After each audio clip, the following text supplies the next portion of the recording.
අංක 40 හරි මේ දැන් අපි ඔය කතා කරමු මේ දේවල් සම්බන්ධ නිකන් පරස්පර වගේ අදහස් තියෙනවා නිකන් කතා කරන්නේ අපි මම ඉස්සෙල්ලා කිව්වා වගේ පොඩ්ඩක් පැහැදිලිව මේකත් එක්ක සම්බන්ධ වෙන්න. 아무තු සභාවෙන් අවසරයි කියලා පටන් ගන්න ඕනේ නැහැ. මේ සාමාන්‍යයෙන් අපි එහෙම කතා කරනකොට ධර්මදේශනාවකදී අර හාමුදුරු කෙනෙක් එක්ක කතා කරන දැන් මම කියන තැන ඉන්නේ මේ අපි අපේ ගුරු හාමුදුරුත් එක්ක කතා කරද්දී සාමාන්‍යයෙන් අපි ඔහොම දේශනාවෙන් ඉන්න දාලා සාමාන්‍යයෙන් කතා කරද්දී ඒක සැරේට දිරිස් ගානම කතා කරන්නේ නැහැ. මේ අවසරයි හාමුදුරනේ කියලා. සාමාන්‍යයෙන් අපි එහෙදිනම ප්‍රශ්නයක් අහද්දී අපිට හැම වෙලේම ප්‍රශ්න අහන්න දෙන්නේ නැහැ. දේශනාවේ අවසානයේ අපිට ප්‍රශ්නයක් අහන්න දෙන්න ප්‍රශ්න අහන්න අවස්ථාවක් දෙනවා. ඒ වෙලාවේදී අර දෙන්නේ එක වෙලාවට අහන්නේ නැහැ. අනිත් එක්කනට අවස්ථාව දෙනවා. තමන් අනිත් එක්කනට හැම වෙලේම අවස්ථාව දෙනවා. එයාට ඉස්සෙල්ල අවස්ථාව දෙනවා. අහනකොට අවසරයි කියලා අහනවා. ඒ කාරණාව අහලා නිශ්ශබ්ද වෙනවා. ඊට පස්සේ දිගින් දිගටම මේකත් එක පැටලි යන්නේ නැහැ. ඒ කියන්නේ ඕගොල්ලන්ට කියන්න ප්‍රශ්න නැහැ. මම ගුරුවරයෙක් ළඟ ඉඳිද්දී. මේ අපි කරපු විදිය මේ අපිට ඒකට ලැබිච්ච උත්තරේ ප්‍රමාණවත් නැත්නම් අපි ආයෙසරයක් ඒකට දැන් අපි එයාගේ මොන බෙලම තේරෙනවනේ. එතකොට මේ එයා නැවත ගුරුවරයා අපිට නැවත ඒකට උත්තරයක් දෙනවා. ඒකත් ප්‍රමාණවත් නැත්නම් කියයි ඒක පස්සේ තේරෙයි නැත්නම් ඒක තේරෙන්න තාම මෝරලා මදි. මොකද දෙකෙන් එක. එහෙම නැත්නම් දැන් මගෙන් එහෙමද මට සමහරවිට මට උත්තර දෙන්න මම දන්නේ නැහැ. මෝරලා මදි ප්‍රශ්න නෙවෙයි. ඒක මම දන්නේ දැනගත දාරය කියන්න කියලා මම කියනවා. හරි එහෙම නිසා මේ ඔයගොල්ලෝ මේ ප්‍රශ්නයක් අහන්න නැතුව මේ නිකම්ම අහගෙන ඉන්න ඕනේ නැහැ. ඔයගොල්ලන්ට හිතට නැගෙනවා නම් ගැටලුවක් ඒ නැගෙන ගැටලුව අහන්න. එතකොට අපි ලේසි මේ කාරණා කරගෙන යන්න. අර පොඩි හාමුදුරෙන්දී තියෙන්නේ පොඩි හාමුදුර අහනෝනේ. ඒක හොඳ ලක්ෂණයක්. ඒ කියන්නේ හැම එකේම ප්‍රශ්න අහන්න මොනවා හරි හදාගන්න කියන එක නෙමෙයි. ඊට පස්සේ වෙන්නේ මොකද දේශනයක් අහනකොට හැම වෙලේම බලන්න මොනවා හරි අහන්න හදාගන්න. එහෙම ඕනෙත් නෑ. Tamanට සැබෑවටම නැගින ප්‍රශ්නයක් තියෙනවා නම් ඒක හැමෝට කමක් නැහැ. වර්ධින ප්‍රශ්නයක් නේද? ඔව්. තායනේ ඉලෙගු. ඔව්. තෝගේ අපිට මෛත්‍රී දෙන්න යෝගී වුණේ මුලින්ම අපි ආන්නේ නෑ තරහ ගියහම ඇඩ්‍රිනලින් ශාවය වෙනවනේ. ඒකට මෛත්‍රී පාරෙන් යෝගී වුණේ සකල මුල ක්‍රියාත්මක වෙන්නේ. එහෙමනේ. මෛත්‍රී සිතිවිලි එකපාරට යෝගී වුණොත් ක්‍රියාත්මක වෙන්නේ නැත්නම් ඒ කියන්නේ මෛත්‍රී සිතිවිල්ල අපිට පරිපූර්ණව සැබෑවට එන්නේ නැහැ. දැන් තරහ කට පුරවලා එනවා. එනකොට මේක අනේ ලොකු වේගකින් මේක ශ්‍රාවය වෙනවා. නමුත් අපිට මෛත්‍රිය ආවත් එන යාන්තම් චුට්ටක් ඇවිල්ලා යනවා.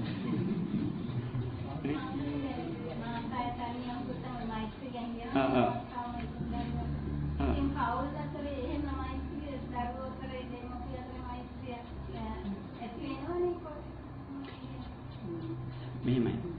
ඒක මෙන්න මෙහෙම හිතන්නකෝ.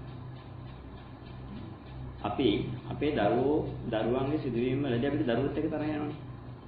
දරුවෝ වැරද්දක් කරන චූටි දරුවෙක් කියලා හිතන්න. චූටි දරුවෝ හැම වෙලේම වන්නකොට අම්මට තරහ යන්නේ නැද්ද? අම්මට තරහ යනවා. ඒ යන තරහ ඒ කියන්නේ ඒ යන තරහ දරුවෝ ගහලා මරලා අර පිටම මිනිස්සෙක් එක්ක ඇති වෙන තරහක් වගේ දැතු වෙන්නේ. නෑ ඒ තරම් ඇති වෙන්නේ. ඒ වගේම තමන්ගේ දරුවෝ කෙරෙහි ඇති වෙන මෛත්‍රියේ බාහිර කෙනෙක් සම්බන්ධව ඇති වෙන මෛත්‍රියේ වෙනසක් තියෙනවා. තමන්ගේ දරුවත් එක්ක ඇති වෙන තරහයි බාහිර කෙනෙක් එක්ක තරහක් ඇති වෙනකොටයි ඒත් වෙනසක් තියෙනවා. තමන්ගේ කෙනෙක් එක්ක තරහ ඇති වෙලා ගන්න ක්‍රියාමාර්ගයේදී එයාට හානි ඉන්න කෝටුවක් අරන් ගහන්න කියලා අර පොඩි ඉරටයක් කරන් පොඩි හිමින් ගහන එක. නේ?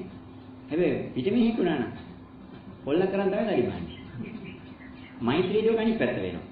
තමන්ගේ දරුවට මෛත්‍රිය කරනකොට තමන්ගේ කියන අර සංහාවෙන් ඒකට වැඩිපුර කරනවා. හැබැයි බාහිර මිනිසෙකුට කරද්දී ඉරට්ටක් කරන් තමයි ගහන්නේ. දැන් තමන්ගේ දරුවට කේන්ති ගිහිල්ලා ගහද්දී ඉරටුවෙන් ගහනවා. පිට මිනිසෙකුට ගහන්න ගියා නම් පොල්ලක් කරන් ගහනවා. මෛත්‍රී කරන්න ගියට පස්සේ තමන්ගේ දරුවට මෛත්‍රී කරන්නේ පොල්ලකින්. පිට මිනිහෙට මෛත්‍රී කරන්නේ ඉරටකින්. දෙක වෙනස් වෙන්නේ නැද්ද? දැන් ආයෙත් තේරුම් ගන්න. දැන් අම්මට තරහ ගිහිල්ලා දරුවට ගහන්නේ කිව්වහම දරුවට තමන්ගේ දරුවට නම් ගහන්නේ පොල්ලක් අරගෙන ඉරටයක් කරන්ද? ඉරටයක් කරා. හැබැයි වෙන සිදුවීමකදී බාහිර කෙනෙක් එක්ක රණ්ඩුවක් වෙද්දී රණ්ඩු අපනේ කියන වල්ලපු ගෙදරත් එක. ඊට ඇද්දව යන්නේ ගයින් කැත්ත හරි අලවංගුව හරි පිහිය හරි මොකක් හරි. එහෙම එකක් තමයි ගන්න. ඒ කියන්නේ අතර අවෙන හොඳ බර ආයුධයක්. හැබැයි තමන්ගේ දරුවට ගහන්න කැත්ත හරි උදැල්ල හරි ගන්නවද? එහෙම ගන්නෑ. ඕකේ අනිත් පැත්තට ගියාම මෛත්‍රී කරන්න ගියාට පස්සේ තමන්ගේ දරුවට මෛත්‍රී කියන ඒ ආයුධයෙන් මම කරගන්නවා.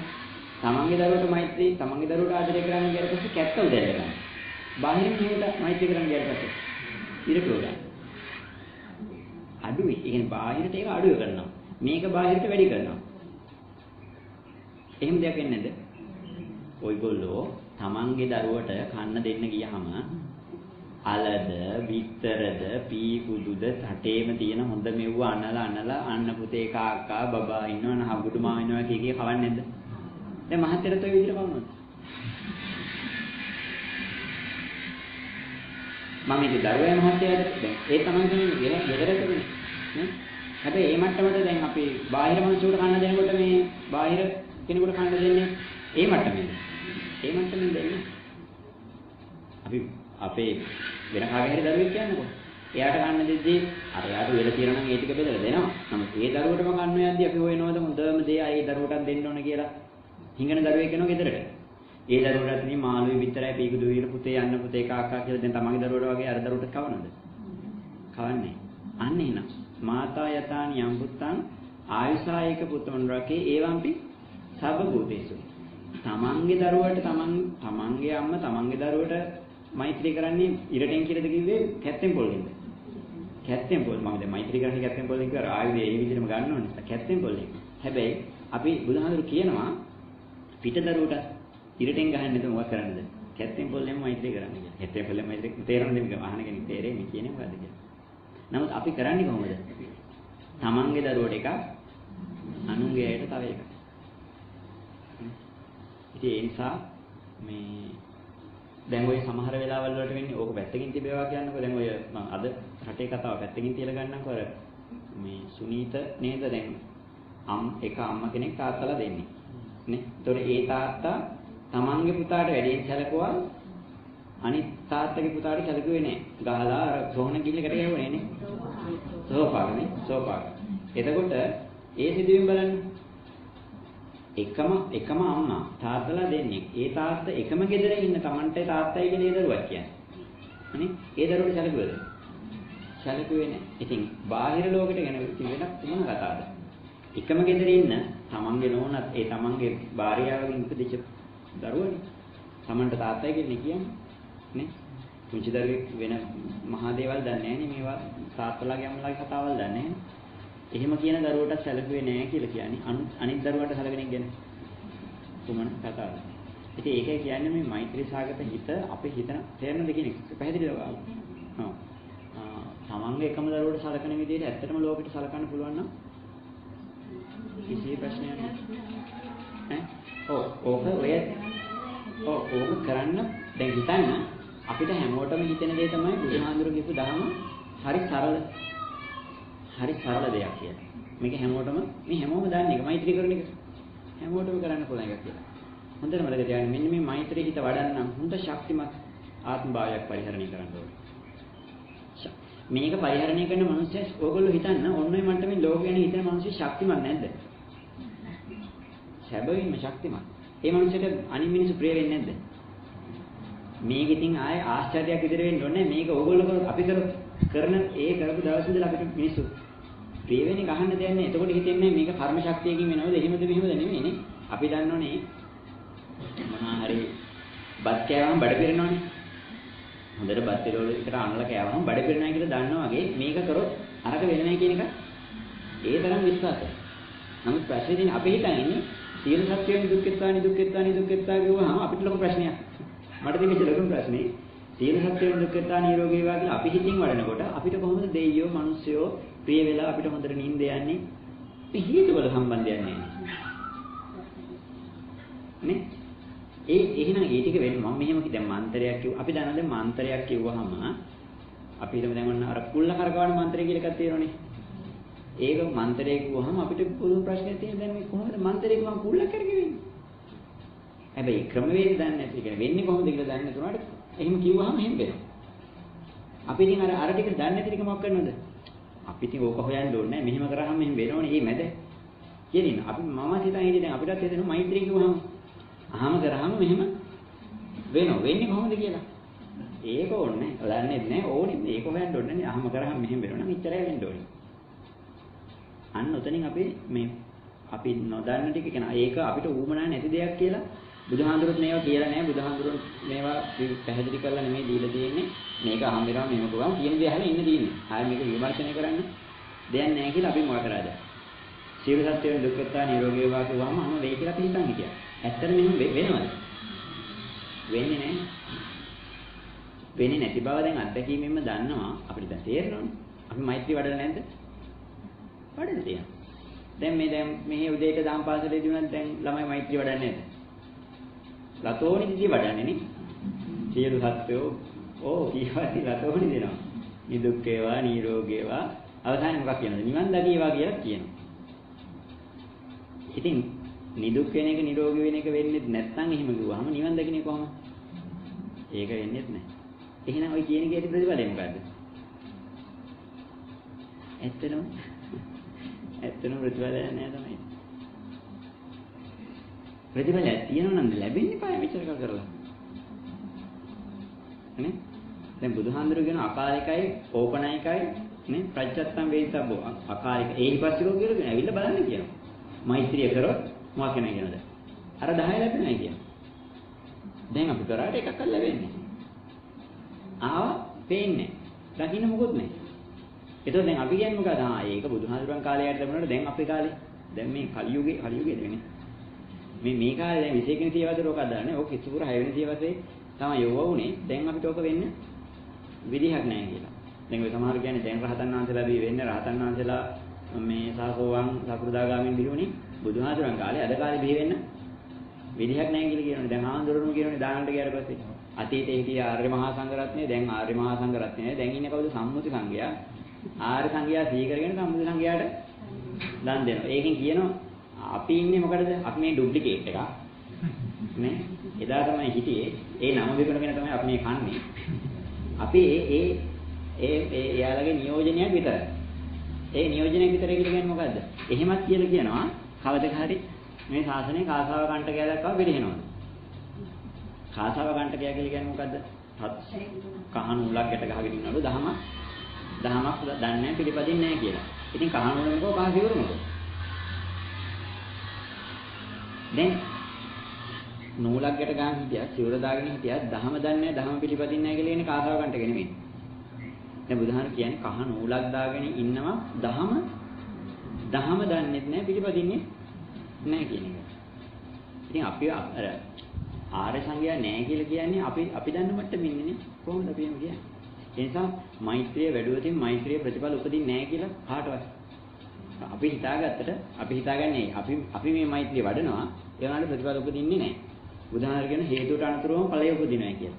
මම දැන් කීපෙකින් කියන්නේ තේරෙන්නේ නැත්නම් පස්සේ තේරෙයි මේවා. හේතුවට අනුතරවම ඵලය උපදින හේතුඵල එකටලු තියෙන. එහෙනම් මෛත්‍රී හිතට අනුතරවම මෛත්‍රිය ප්‍රතිඵල ටික මොකක් වෙන්න ඕනද? ලැබෙන මෛත්‍රී සිත ඉපදිච්ච තැනම මෛත්‍රී සිතේ ඔය 10 ප්‍රතිඵල ටික උපදින්න ඕන. නමුත් අපිට අද මෛත්‍රී වල හෙට වෙනකම් බලන්න ප්‍රතිඵලය උපදීද කියලා. නම බුදුහාමර කියන හේතුවට අනුතරම ඵලය තියෙනවලු. ඒ කියන්නේ හේතු සම්පාදනය වෙච්ච ගමන් ඵලය උපදින්න ඕන. අකාලිකයි. කාලයක් මේ අතර මේවා දැන් ලොකුවට තේරෙන්නේ නැහැ. මම මේ විස්තරයට කියලා දෙනවා. මේ ඔයගොල්ලන්ට තේරෙන්නට මම මේ කාරණා කියගෙන යන්නේ. එහෙම වෙන්නේ නැති වෙනකොට අපි කියනවා අද උන් නැතුණාට ලබනාත්මේ හරි මේවා විපාක කවවත් දෙන්නේ නැහැ. ලබනාත්මේ account එකට වැටේ කියලා අපි හිතන්නේ. ලබනාත්මේට වැටෙන්න එපා. දැන් මේක සටහන් වෙලානේ. පස්සේ සල්ලි ගන්න නම් මේ අරක සටහන් වෙලා තියෙන්නේ පාය. දැන් මේක සටහන් වෙන්නේ නැතුව අපි හිතන් ඉතින් පස්සේ සල්ලි ගන්න දවසට ඔක්කොම ටික ලැබෙයි කියලා. එහෙම වෙන්නේ නැහැ නේ. එක්ක අපේ පොතේ සටහන් වෙන්න ඕනේ එක්ක බැංකුවේ පොතේ සටහන් වෙන්න. බැංකුවේ පොතෙත් නැතුව අපේ පොතෙත් නැතුව දැන් අපේ පොතේ විතර සටහන් වුණා කියලා සල්ලි දෙනවද? එහෙනම් ඉතින් අපිට ගෙදරේ විල ඉලක්කම් දාගන්න බැරියනේ.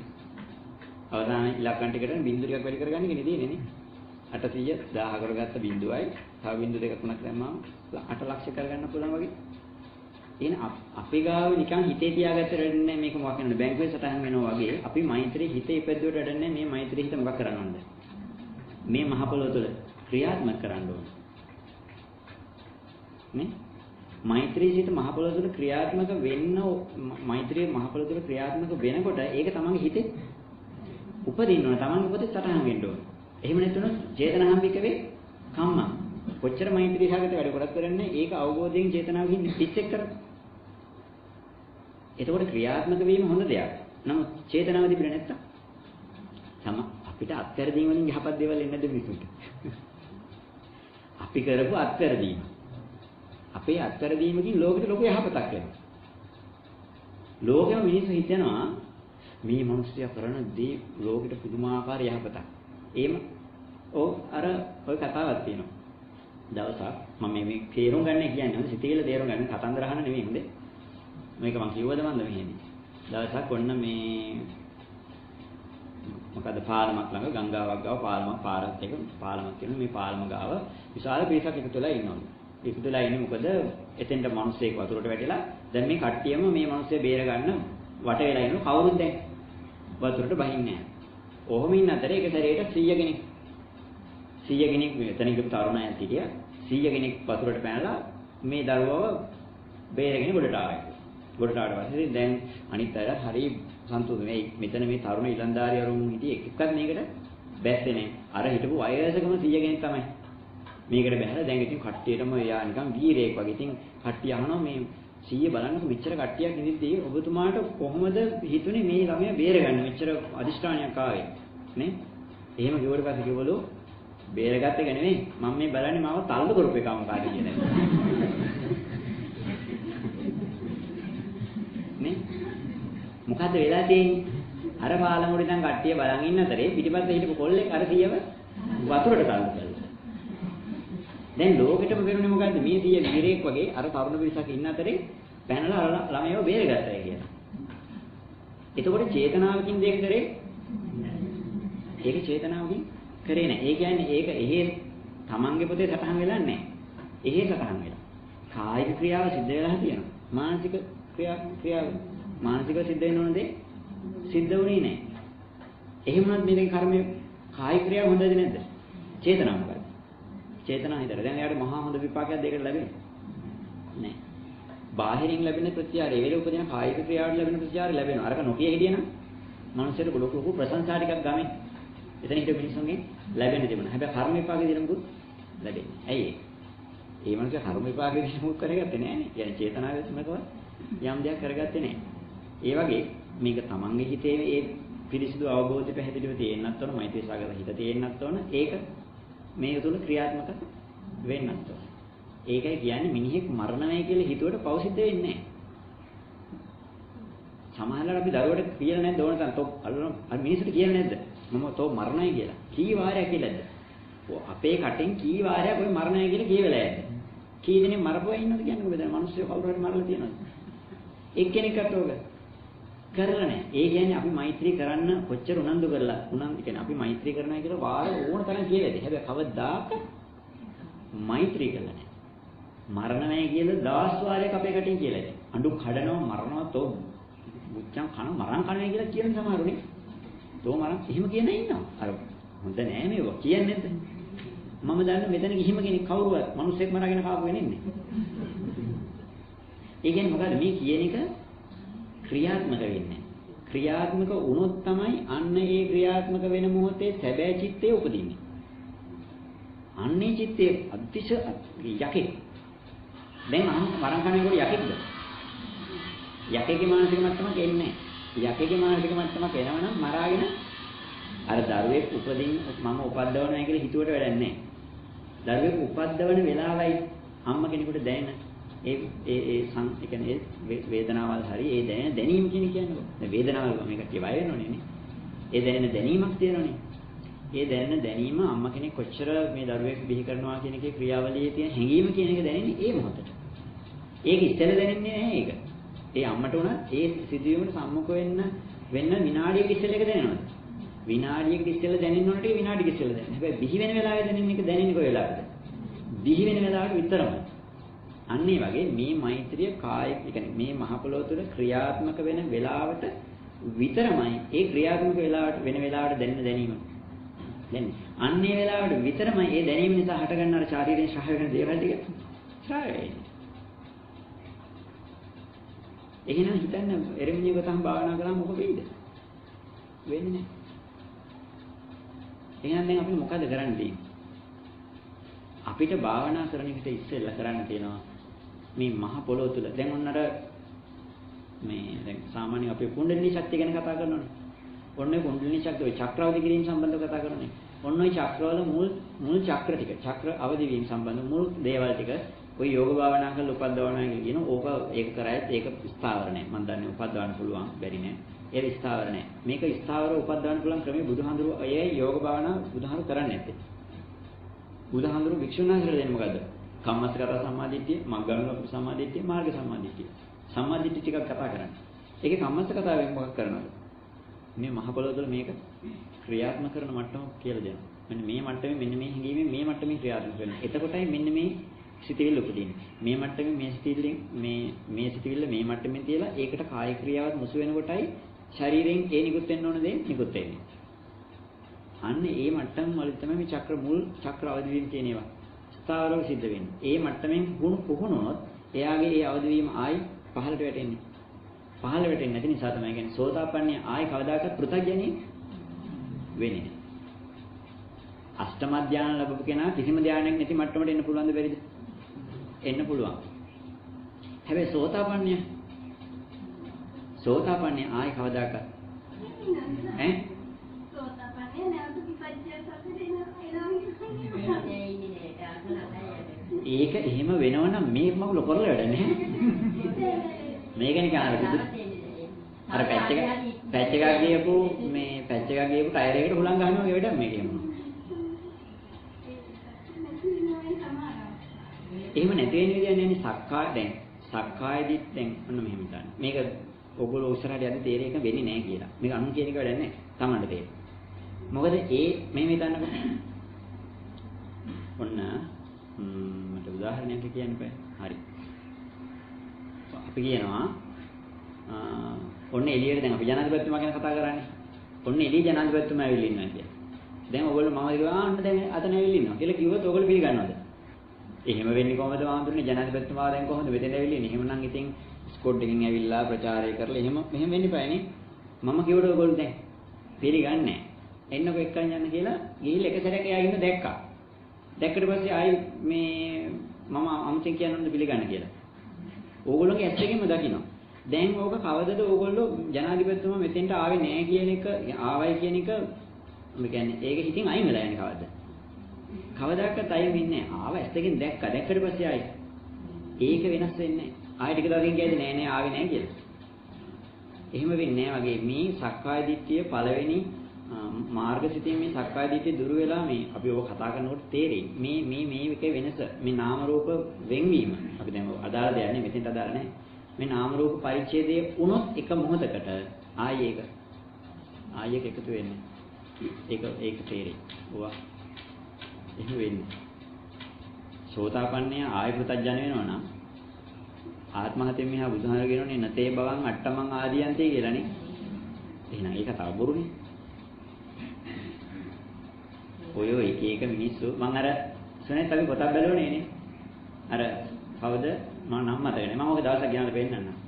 මේ මහත්තයෙක් පොතක් ලියලා තියෙන බණ පොතක්. සෝතාපන්න වෙන හැටි කියලා.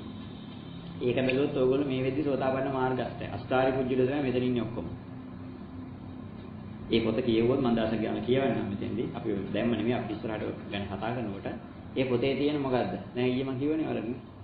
මේ ධර්මයේ පිළිබඳව හොයන ධහම අවබෝධ කරගන්නට කැමැත්තක් දක්වන පුජ්‍යලයා සෝතාපන්න මාර්ගස්තයි.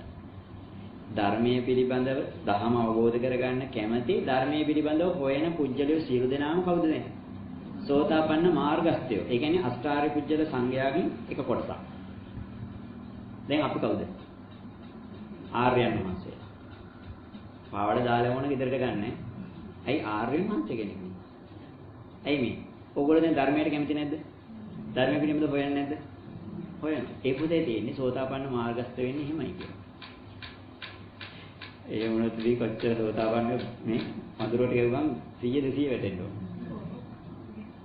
ඉතින් මේ වගේ බහුබූත තියෙනවා. ඒක ඉතින් අපිට කරන්න දෙයක් නැහැ. එහෙම කරලා තමයි ඔය සෝතාපන්නය බිහි වෙන්නේ ඕගාල. රහතන් වහන්සේලා බිහි වෙනවා, සෝතාපන්නයි බිහි වෙනවා. මේක අපි ඉස්සරහට කතා කරගෙන යද්දී ඔය ප්‍රශ්න ඔක්කොම විසඳෙනවා. බය වෙන්න එපා. මේක මේ සක්කාය දිට්ඨිය දුර වෙන තැන ගැන කතා කරද්දී ඔය ඔන්න එතකොට තේරෙයි ඔය මොනවද මෙහෙම වෙන්න පුළුවන් ද බැරිද කියන එක තේරෙයි මේ සක්කාය දිට්ඨිය ගැන කතා කරද්දී සක්කාය දිට්ඨියම තමයි මෙතන ප්‍රබලම අමාරුම දේ. බුදුහාම කියන්නේ මොකද? මෙන්න මේ සක්කාය දිට්ඨිය දුරු නැහැ කියන්නේ සක්විති රජ වුණාට වඩා වටිනවා. සක්විති රජ බවට වඩා වටිනවලු සක්කාය දිට්ඨිය දුරු වීම. දැන් සෝතාපන්නයේදී මොනවාද සංයෝජන තුනයිනේ ප්‍රහීන වෙන්නේ. සක්කාය දිට්ඨිය, විචිකිච්ඡා, සීලබ්බත පරාමාස කියන එකනේ. මේකේ විචිකිච්ඡා සීලබ්බත පරාමාස කියලා 아무තු දෙයක් නැහැ. මේකේ තියෙන සක්කාය දිට්ඨිය කියන එක. ඔව්. ඒකෙන් පස්සේ අපිට තේරෙනවා එතකොට ඒ මට්ටමට එනකොට ওই ප්‍රශ්නේ ඉතුරු වෙන්නේ නැහැ ඔළුවේ. ඒතර බලන්න. එතන දැන් අපි අනේ හොඳගෙන යන්න. ඒතර අපි කතා කරගෙන ගියේ මෛත්‍රී සාගත හිත. ඔන්න මේ මෛත්‍රී සාගත හිත උපද්දවන්න නම් අපි මොනවද කරන්න ඕනේ? දැන් අපි තෙන්ට පැයිනනේ ප්‍රතිඵල ටික දැන් දන්නවනේ. ප්‍රතිඵල ටික අපි දන්නේ මොනවද? මේ මෛත්‍රී සාගත චිත්තයේ උපදිනකොට මේ ශරීරයේ තියෙන ආලෝක මට්ටම මොකක් වෙනවද? වැඩි වෙනවා. ප්‍රභාස්වර වෙනවා. පබස්තර මිදම් දික්කවේ චිත්තං කියලා කියන මේකේ ප්‍රභාස්වර භාවයක් තියෙනවා. ඒ කියන්නේ මෙන්න මේ චක්‍රවල තියෙන රශ්මි දැන් ওই චක්‍රවල තියෙන එක එක ආලෝක මට්ටම් පෙන්නලා තියෙනවා. නේ? ඕගොල්ලෝ චක්‍ර ගැන දැන් දන්නේ නැහැනේ. දන්න ඉන්න නිසා මම මේ කාරණාව කියන්නේ. ඒ චක්‍රවල එක එක ආලෝක වර්ණ පෙන්නලා තියෙනවා. ඒ වර්ණ දැන් අර ගෑස් ලිපක් ගත්තාම ගෑස් ලිපේ තියෙනනේ කහ පාට, නිල් පාට එක එක දැල්ලේ පාට වර්ග තියෙනනේ. ඒකේ තද රශ්මි තියෙන මේ දැන් කහ පාට දැල්ලක් ආවයි කියන කියන්නේ ලොකු ප්‍රශ්නයක් නෑ. තනි පාට, තනි නිල් පාට වගේ ආවම නේ පිච්චෙන වගේ හොඳ මේ රශ්මි දැල්ලක් එන්නේ. අන්න ඒ වගේ මේ ශරීරයේ එක එක ආලෝක කියන වර්ණ මට්ටම් තියෙනවා. මේවා අද විද්‍යාවේ ලෙඩ රෝග සුව කරන්න මේවා පාවිච්චි කරනවා. මම ඔබ දවසකුත් කිව්වා දැනට ඔය මේ කැමරා එකක් හදලා තියෙනවා කිරීලියන් කැමරා කියලා. ඒ කැමරා එකෙන් මේ දේවල් පරීක්ෂා කරන්න පුළුවන් කැමරා වර්ගයේ මේ වර්ණ එක එක නැගී තියෙන ආලෝක මට්ටම් මේ. ඒ වගේම තව මම දැන් ලංකාවෙත් ඔය මහත් එක්ක ඉන්න කවුරු හරි ඒවෙන් ප්‍රතිකාර කරන කෙනෙක්. ඔය මොනවාද ඒක නම් කියන්නේ ඕරා කිරණ යන්ත්‍රය කියලා හරි මොකක් හරි මම දැක්කා. ඈ වෙන්නේ දේව. මම දැක්ක මේ ජ්‍යොතිෂය කරන මහත් එක්ක හරි කවුරු එහෙම යන්ත්‍රයක් ගෙනල්ලා ඒ ඕරා මට්ටම බලන යන්ත්‍රයෙන් බලන්න පුළුවන්. එතකොට අපිට ඕක බලන්න පුළුවන් වුණාට වැඩක් එන්නේ නැහැ. ඕක වර්ධනය කරගන්න දන්නේ නැත්නම් නේ. දැන් අපිට හදිසියෙන් දැන් අපිට අපේ එක චෙක් කරගන්න තියෙන ප්‍රශ්නේ. චෙක් කරන්න දෙයක් නැහැ මේක නෑ නිවිලා තියෙන්නේ. ඒ නිසා අපිට ඕන වෙන්නේ ඕවා තියනද නැද්ද කියලා බලා ගන්න නෙමෙයි මේක අඩු වැඩි කරගන්න ක්‍රමවේද දැනගන්න. ස්විච් එක හොයාගන්න බෑනේ. එහෙනම් මෙන්න ඒක තමයි බුදුහාඳුරු මේ මෛත්‍රී මෙත්තානිසංස සූත්‍රයේදී පැහැදිලි කරන ප්‍රතිඵල ටික මෛත්‍රී කියන එක කරනකොට මේක වැඩි කරගන්න පුළුවන්. ආනාපාන සතියෙන් එක තව පැත්තක් කියනවා. මරණානුසතියෙන් තව පැත්තක් කියන මේ ඔක්කොම එකම තැනකට යන භාවනාවල් ටිකක් තියෙනවා. එතකොට ඒ ටික අවබෝධයකින් තොරව මේක නිකන් බැලුම් වලට හුලම් පුම්බනවා වගේ ගහලා වැඩක් නැහැ. හුලම් පුම්බල ඇතෑරපු ගම මේ හැබැයි ටයර් එකට හුලම් ගෙවුවම ඇතෑරෙනවද? හුලම් බහිනවද? නෑ ඒක තියෙන්නේ අර වෑල් එකක් නේ තියෙන්නේ නේ නන් රිටර්න්. ගැහුවා ඒක යනවා ආය ආපස්සට එන්නේ නැහැ. දැන් අපි සාමාන්‍ය භාවනාව කියලා කියන්නේ මොකද්ද? බැලුම් වලට හුලම් ගහනවා. මේක නන් රිටර්න්ද? බැලුම් බෝලේ කට නිකන් තියලා තද කරන්නේ නැතුව අපි හුලම් ගැහුවා. හුලම් ගහලා කට ගන්නකොටම ආය හුලම් ටික බනවා. ආය ගන්නවා. ආය ගන්නකොට ආය බහිනවා. ඒ වගේ එකක්. අපි ටයර් එකට හුලම් ගන්නකොට හුලම් ගහලා අර කදිනකොටම හුලම් ටික බහිනවනේ. වැඩක් නැහැනේ. අන්න ඒ වගේ මේ දහම අවබෝධයෙන් යනවා කියන එක අර ආපස්සට එන්නේ නැති වෑල් එකක් දාලා වගේ. ඒකයි සෝතාපන්නේ ආයේ පෘථග්ජන වෙන්නේ නැත්තේ. නේ? ඒ ඉතින් අපි පස්සේ නිරවුල්ලේ හිමින් සරි. තේරෙන්නේ නැත්නම් ඒ ගැන දුක් වෙන්නත් එපා. මේ එතකොට මෛත්‍රී සාගත හිත අර මට්ටමින් අපි දැන් අන්න බැලුම් වලට හුලං ගන්නවා වගේ භාවනා කරන්න පුළුවන්. සීල සත්‍ය වෙන දුක් වෙතා එහෙම එහෙම ගුවම පොඩ්ඩක් එකට සැලලුවක් එන්නේ නැද්ද? හිතින් හදාගත්තාම දැන් ඕගොල්ලෝ මෙහෙම හිතන්නකෝ. දැන් ඕගොල්ලෝ මේ මට ඔය ප්‍රායෝගිකව කරලා පෙන්නන්න පුළුවන්. ඇස් දෙක තියාගන්න.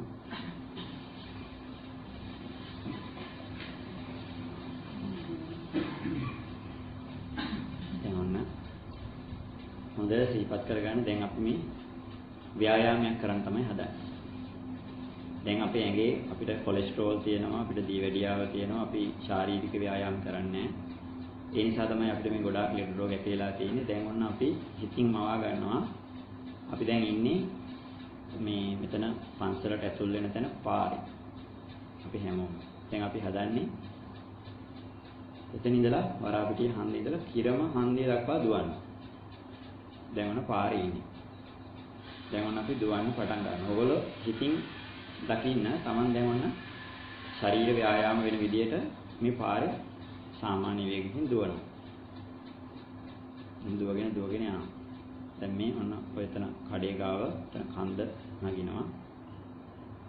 ශරීරයට යම් තෙහෙට්ටුවකුත් දැනෙනවා. ටිකක් මහන්සි ලොකුවට නෑ.